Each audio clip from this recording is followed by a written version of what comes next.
Grand opening 22 April in the Zyga Family Restaurant, Banquet Hall near Sankar Talkies, Paswan Chowk, Hazipur. Mobile number 8294390597.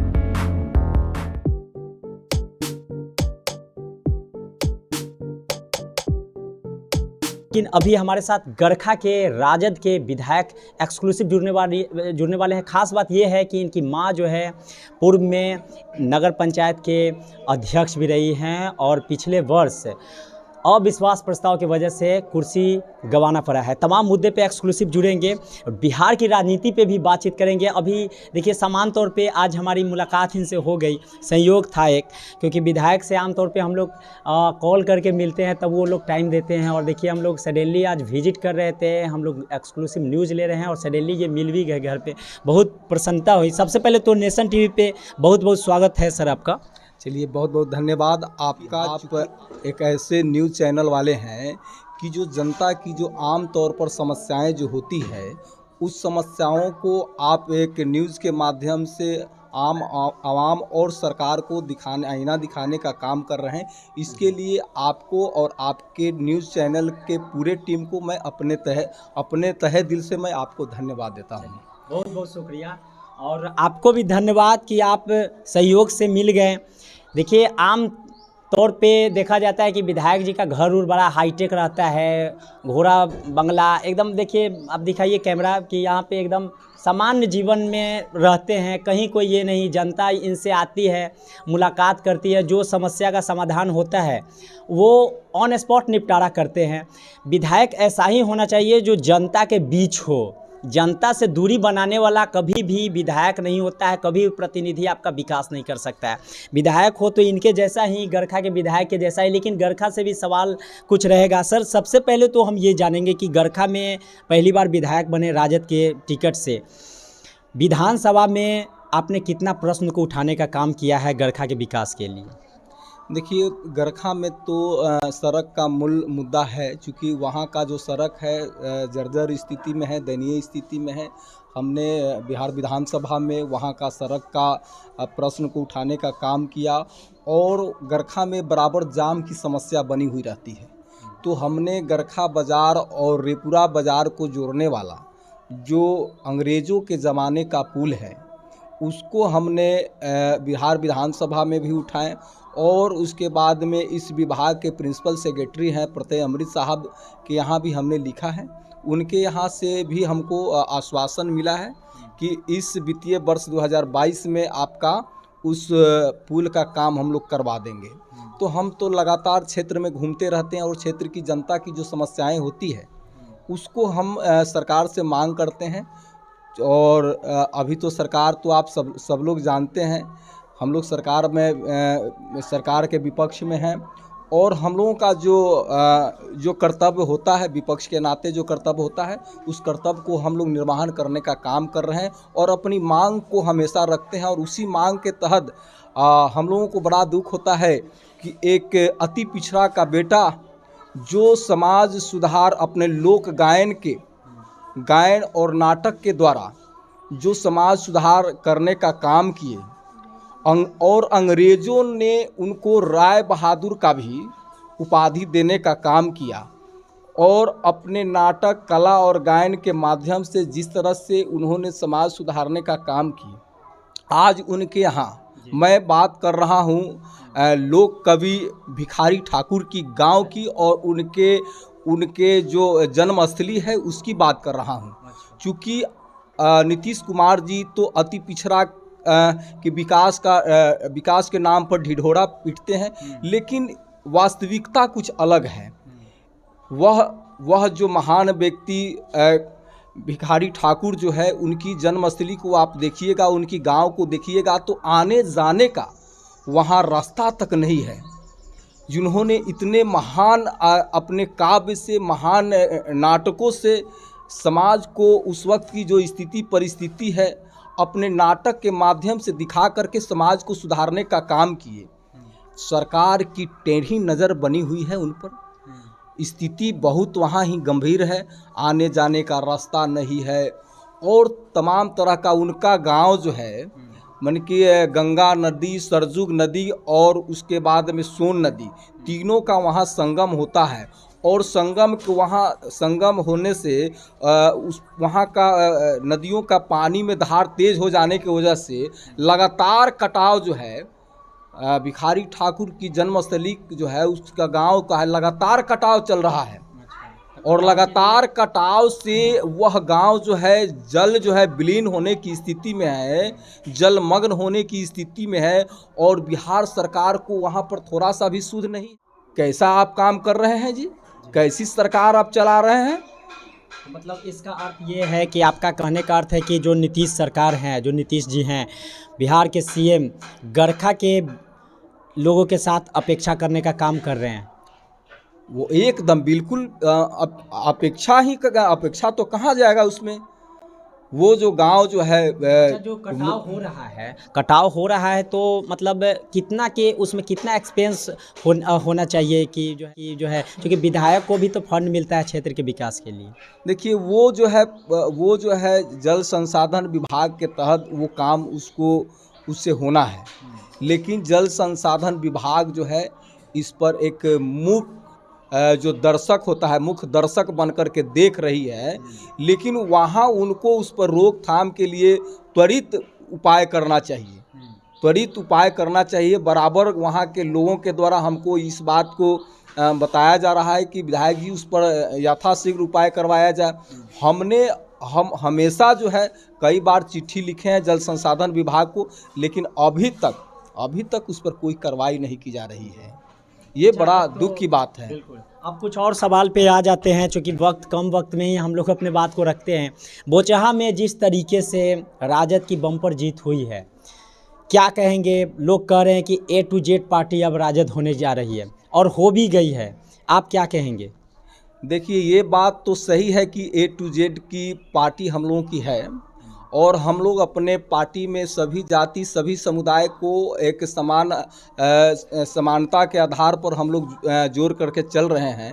क्योंकि हमारे party का उद्देश्य भी यही है कि चूँकि एक समानता का अधिकार सब लोगों को, अमीर हो गरीब हो और चाहे जिस जाति समुदाय के लोग हों, सबको एक साथ जोड़ करके हम लोग चल रहे हैं। और उसका परिणाम चूँकि आज के स्थिति में आप देखिएगा कि पूरे बिहार के लोग एनडीए की सरकार से त्रस्त हैं।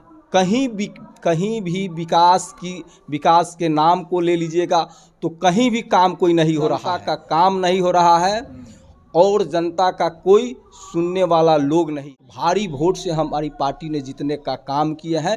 मैं वहाँ की जनता को तहे दिल से धन्यवाद देते हैं कि आपको ये नीतीश कुमार जी की सरकार है और उस सरकार के विरोध में जो आपने वोटिंग करने का काम किए, हमारे भाई अमर पासवान जी को जिताने का काम किए, इसके लिए आपको तहे दिल से मैं धन्यवाद देता हूँ।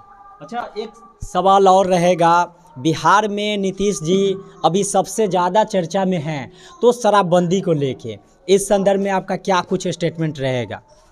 देखिए, शराबबंदी के विषय में तो हम इतना ही कहेंगे कि जिस तरह से नीतीश कुमार जी बूढ़े लाचार कमज़ोर और बीमार के जो नई नवेली जो शादियां होती हैं, तो नई नवेली लोगों से जो शादियां जो होती है और शादियां होने के बाद उनके कंट्रोल में वह महिला नहीं रहती है, तो ठीक उसी तरह से ये बूढ़े लाचार और कमज़ोर और बीमार हो चुके हैं। और उस वजह से जो है दारू शराब इस तरह का ये जो है उनके कंट्रोल में नहीं है। और जिस चीज़ का आप ये जो शपथ लिए हैं, तो शपथ लिए हैं और सब जनता ने भी आपको उस वक्त मदद किया था। पूरे बिहार को जो है मानव श्रृंखला बना करके एक संदेश देने का काम किए। वर्ल्ड ऑफ गिनीज बुक में यहाँ के लोगों ने नाम दर्ज कराया कि हम लोग नशा मुक्ति चाहते हैं, नशा के खिलाफ में हैं, लेकिन उनको छलने का काम कर रहे हैं। पुलिस प्रशासनिक विभाग भी इनके कंट्रोल में नहीं है और दारू जो है, दारू सरेआम जहर जो है सरेआम बिक रहा है। अच्छा, और तो जिसके इसमें- जिसके वजह से आम जनता को काफ़ी परेशानी है। हाँ, तो इसमें आप मतलब पब्लिक को भी दोषी नहीं मानते हैं? पब्लिक आखिर पी क्यों रहा है दारू, आखिर क्यों ला रहा है? अब सवाल ये भी उठ रहा है कि भाई बॉर्डर के अंदर शराब जो है चारों साइड से आपको बंगाल में दारू मिल ही रहा है, झारखंड में, यूपी में, इधर नेपाल में, चारों साइड के बीच में है बिहार। तो बिहार में चारों साइड से जो है दारू आ रही है, उसके साथ ही बिहार में भी दारू बन रहा है। रोज़ दिन दारू का भट्ठा पे पुलिस छापेमारी कर रही है, ड्रोन से भी चेकिंग हो रहा है, लेकिन दारू आखिर मिल नहीं रहा है। फिर भी दारू मिल रहा है, आखिर माजरा क्या कुछ है? किसको आप दोषी कहाँ मान रहे हैं? देखिए हम आपको ये बताएंगे कि स्टार्टिंग में दारूबंदी जो हुआ था स्टार्टिंग में, तो हमने भी कई लोगों से बात की कि क्या भाई दारू मिल रहा है, तो सभी लोगों ने ये बताया कि नहीं दारू नहीं मिल रहा है, कि दारू नहीं मिल रहा है तो हम लोग पिएंगे कहाँ से। लेकिन स्थिति जो है धीरे धीरे एकदम असमान स्थिति हो गया है। समान स्थिति नहीं, असमान स्थिति है। चूँकि दारू कहीं न कहीं प्रशासनिक जो है, पुलिस प्रशासनिक जो है ढील के वजह से या संलिप्त वो लोग हैं, जो रक्षक है वही भक्षक बने हुए हैं। जिनको रोकने का ये अधिकार दिया गया है, जिनको रोकने का अधिकार दिया गया है, वही लोग इसमें संलिप्त हैं। तो संलिप्त है तो दारू रुकेगा कैसे? आप जगह जगह जाइएगा तो सभी जगह सभी दारू माफियाओं से पुलिस विभाग का जो है उसमें संलिप्तता है। उसको वहाँ महीना जा रहा है, जहाँ जहाँ दारू का भट्टी चल रहा है वहाँ से महीना जा रहा है, और ये सारे महीना इकट्ठा करके वसूली करके और कहीं ना कहीं नीतीश कुमार जी के यहाँ तक पहुँच रहा है। तभी इस पर उस तरह का एक्शन नहीं लिया जा रहा है, अखबारी एक्शन लिया जा रहा है, कहीं किसी पर कार्रवाई नहीं किया जा रहा है। अच्छा, तो आप लोग कब सरकार बनाने जा रहे हैं? देखिए सरकार तो कुछ चल रहा है, राजद के अंदर में कुछ चल रहा है कि नहीं? ये तो हम लोग तो हमेशा प्रयास तो हम लोगों का रहेगा, प्रयास तो हम लोग करेंगे, क्योंकि अब ये तो गणना की खेल है। उस आंकड़ा में जैसे ही हम लोग पहुंच जाएंगे तो सरकार हमारी बनेगी। एक हाल ही में विधानसभा में नीतीश जी में और विधानसभा के जो अध्यक्ष हैं दोनों में कुछ बहस हो गई थी, उस वक्त आप मौजूद थे या नहीं? हम लोग थे वहाँ, हम लोग थे। मामला देखिए, मामला ये बात तो सही है कि ये पुलिस प्रशासन या प्रशासनिक विभाग या ये अन्य विभाग, ये सारे विभाग जो है बेलगाम हो चुके हैं। कहीं कोई किसी का ना विधायक का सुन रहा है, न मंत्री का सुन रहे हैं, ना स्पीकर का सुन रहे हैं। उन्होंने सही बात को बोले थे कि उनका ये कहना था कि भाई ये जो मामला है इस पर कहीं कुछ पुलिस सुन नहीं रही है। हम ये चाहते हैं कि उस पर कार्रवाई हो, तो कार्रवाई नहीं कर रही है। इस पर जवाब उनको देना चाहिए कि ठीक है, जो कार्रवाई नहीं किया जा रहा है उस पुलिस पदाधिकारियों पर हम कार्रवाई करते हैं कि क्यों नहीं समय अनुसार कार्रवाई की जा रही है। तो इसी बात को लेकर के बहस हुआ, और जो है नियम कानून की बात करते हैं, संविधान की बात करते हैं हमारे नीतीश कुमार जी। तो हम तो यही जानते हैं कि बिहार विधानसभा का सर्वोपरि होते हैं स्पीकर।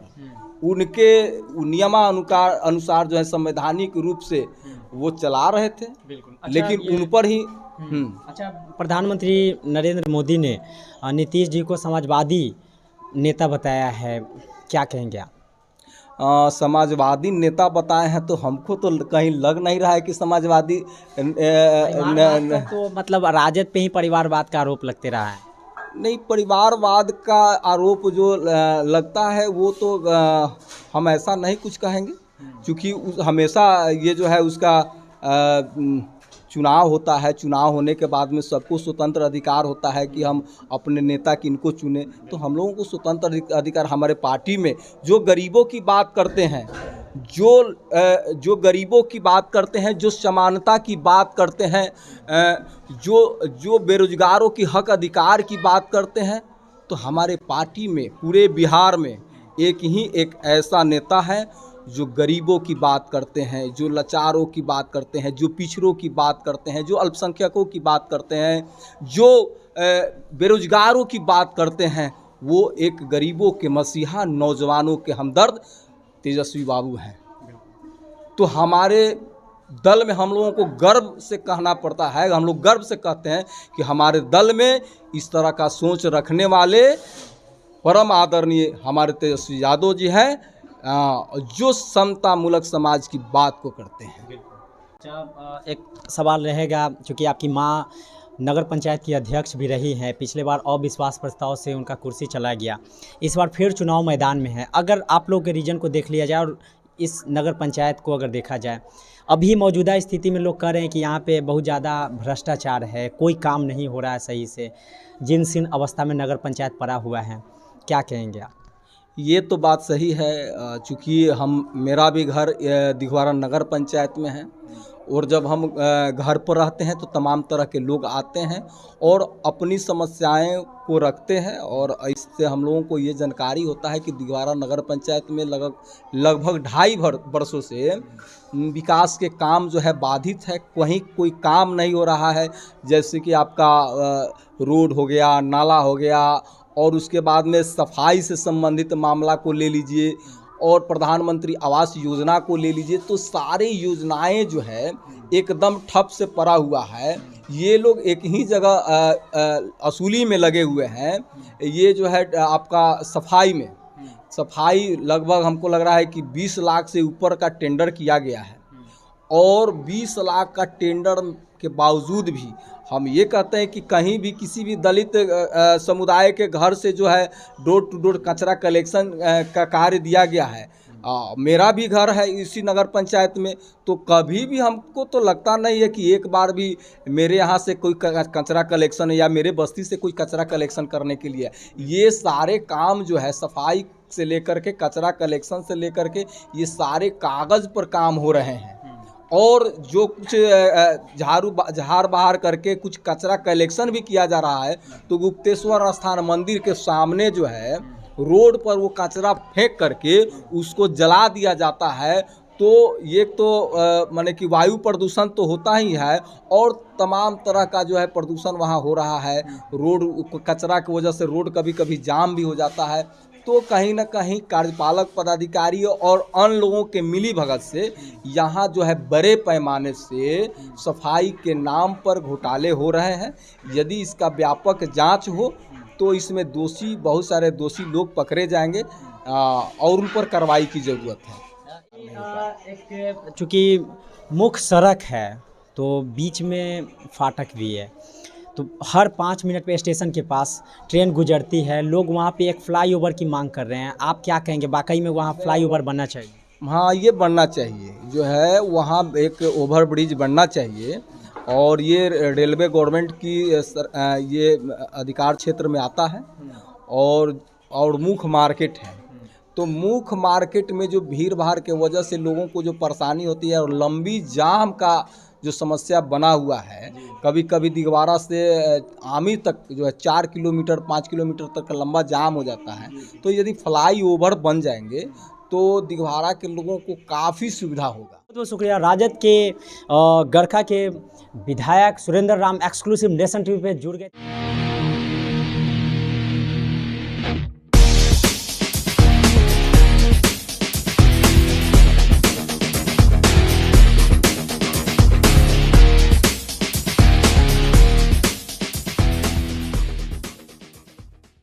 श्रीमान श्रीमती A to Z कपड़ों का विशाल प्रतिष्ठान सुभाष चौक, नवीन सिनेमा रोड, हाजीपुर, जहां है हर तरह की फैंसी साड़ियां, कॉटन साड़ी, हर तरह की फैंसी लहंगा, दुल्हन lehenga, kurti, jeans, T shirt, net, Chanderi, poplin, dhoti kurta, bedsheet सहित तमाम तरह के कपड़ों का विशाल रेंज। साथ ही खरीदारी करें 20,000 या उससे ज्यादा की और पाएं 1,000 से 5,000 तक निश्चित उपहार। तो आज ही पधारें हाजीपुर शहर के प्रतिष्ठित कपड़ों का विशाल शोरूम श्रीमान श्रीमती Subhash Chowk, Naveen cinema road, Hajipur. Mobile number 9431416933। Indian Zaika family restaurant, Hajipur. Coming soon in Hajipur city. Grand opening 22 April, Pasman Chowk near Sankar Talkies. Order open now.